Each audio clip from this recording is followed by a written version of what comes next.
Welcome back to our Nusa Penida series.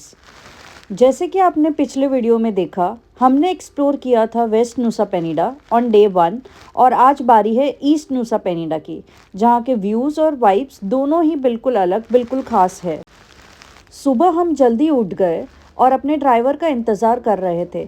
जब driver आए तो एक छोटा सा सरप्राइज, वो कार की बजाय बाइक लेके आए थे। थोड़ा ताज्जुब हुआ, पर उन्होंने मुस्कुराकर बोला, वेट फॉर 5 मिनट्स प्लीज़। और फिर हम निकल गए अपने पहले डेस्टिनेशन की तरफ, जहां सुबह का सनराइज़ लेके आया एक मैजिकल शुरुआत। विद इन 5 to 7 मिनट्स हम अपने फर्स्ट स्टॉप पर पहुंच गए थे, रूमापोहन ट्री हाउस। और ट्रस्ट मी, ये जगह किसी फेरी टेल से कम नहीं है। ये ट्री हाउस एक क्लिफ के एज पर बना है, जहाँ से समंदर का एक पैनोरामिक हार्ट स्टीलिंग व्यू मिलता है। सुबह के वक्त जब सूरज आसमान में उभर रहा होता है, तो पूरी स्काई ऑरेंज, पिंक और पर्पल के रंगों से भर जाती। एक ऐसा बैकड्रॉप जो ज़िंदगी भर याद रह जाए। ये स्पॉट इंस्टाग्राम वर्दी तो है ही, लेकिन जब आप खुद वहाँ होते हो तो हर तस्वीर एक ख्वाब लगता है। ट्री हाउस तक थोड़ा डिसेंड करना पड़ता है, बट हर कदम एक नई कहानी जैसा लगता है। और जब आप नीचे खड़े होकर ट्री हाउस और ओशन को एक ही फ्रेम में देखते हो तो लिटरली गूज़बम्स आते हैं। यहाँ सुबह सुबह पहुँचना ज़रूरी है, ना सिर्फ भीड़ से बचने के लिए, बल्कि बेस्ट सनराइज शूट्स और एक पीसफुल मोमेंट कैप्चर करने के लिए।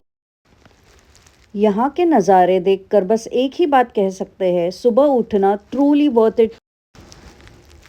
रूमापोहन ट्री हाउस के जस्ट पास ही एक छोटी सी ट्रैक के बाद हम पहुंचे अपने नेक्स्ट स्टॉप पर, थाउजेंड्स आइलैंड्स व्यू पॉइंट। सिर्फ 5 मिनट की चढ़ाई, लेकिन जैसे ही ऊपर पहुंचे लगा जैसे नेचर ने खुद अपने मास्टरपीस कैनवास यहाँ बिछा दी। इस जगह का नाम थाउजेंड आइलैंड्स है क्योंकि यहाँ से नज़र आता है छोटी बड़ी लाइमस्टोन क्लिफ्स और स्मॉल आइलैंड्स का एक जादू सा, जहाँ जैसे समंदर में सितारे बिखर गए। नीला आसमान, टर्कोइज पानी और सब तरफ ग्रीनरी, एक परफेक्ट पोस्टकार्ड मोमेंट। और अब हम बढ़ रहे थे हमारी मेन डेस्टिनेशन पे, जिसका नाम है डायमंड बीच। जैसे ही हम वहाँ पहुँचे हैं, समंदर का एक और रूप हमारे सामने था। नीला पानी, सफ़ेद रेत और बीच में एक चमकदार चट्टान, बिल्कुल एक हीरे की तरह। तभी तो इसका नाम पड़ा डायमंड।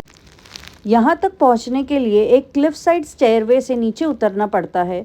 एक तरफ गहरा खौफ और दूसरी तरफ नेचर का नूर, हर कदम एक सिनेमैटिक। नीचे जाके मिलता है एक अनटच्ड पैराडाइज, जहाँ लहरों की आवाज़ पत्थरों से टकराकर एक नई सिम्फनी बना।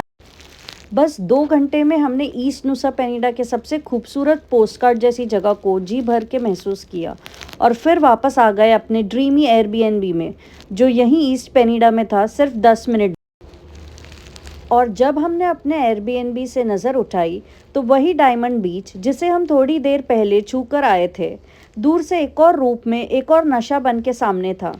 सुबह के एडवेंचर के बाद अब वक्त था सिर्फ सुकून का, एक कप कॉफ़ी, एक गहरी सांस और उन व्यूज़ का जो कभी बोर नहीं कर। कभी कभी ट्रैवल का सबसे खूबसूरत हिस्सा होता है सिर्फ रुक जाना और नेचर को साइलेंटली अप्रिशिएट करना। ईस्ट नुसा पेनिडा ने हमें सिर्फ जगह नहीं, लम्हे दिए, जिनके फ़ोटोज़ हम शेयर करेंगे, पर फीलिंग सिर्फ वही समझेंगे जो दिल से सफ़र करते हैं।